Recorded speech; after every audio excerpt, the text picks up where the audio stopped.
for me, it started with rock and roll, and then a little bluegrass got in there and a little country.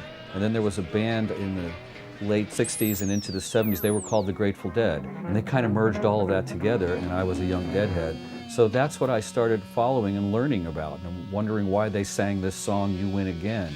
Oh, okay, that's a country song. Or they did another song, and oh, that's a bluegrass song, or oh, that's an old blues song. In college, I just fell in love with country music, and I thought, if somebody could program a country station, but make it sound like a free-format FM station. It's free-form radio with a fat flavor to it. And then I heard about a station doing that. I went down and got some beer, and it was fine and dandy. And that was K-Fat and Gilroy. So then I ran down there and nagged at them until they put me on the air. It's rock, it's country, it's blues, it's zydeco, it's western, it's swing, it's folk music, it's comedy. When Long John and I sit down and do a tandem show, I get into things that I don't do on my own. I have somebody to play off of, words that he says, things click in my mind and they just come out before I have a chance to think about it. Well, as far as mixing weird music together, I think I mainly started learning how to do that just in college, doing college radio. When I hear music, I think of different colors.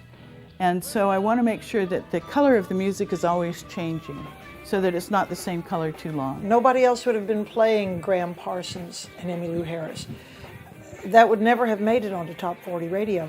So it was necessary that a forum was created for this music to be disseminated. Things had busted out of their categories, and all of a sudden you could play anything at any time. I think the first time I heard Flatt and Scruggs and Bill Monroe was on some late night folk music show. And you go to their record selections, you'd find the Byrds, and you'd find Jimi Hendrix, and you'd find B.B. King, and you'd find Merle Haggard. There was actually a playlist when I started at K-Fat. No one followed it, but it existed. A country version of Dr. Demento, that's what we're talking about here.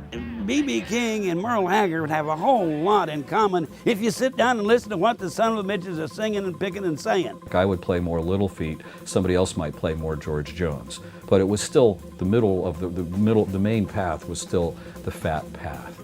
Hi friends, this is Long John. From K-Fat and K-San, this is Sully. This is Weird Harold. This is your Unkle Sherman. This is Freeform, baby. Thank you, Masked Man. God damn it, I like that.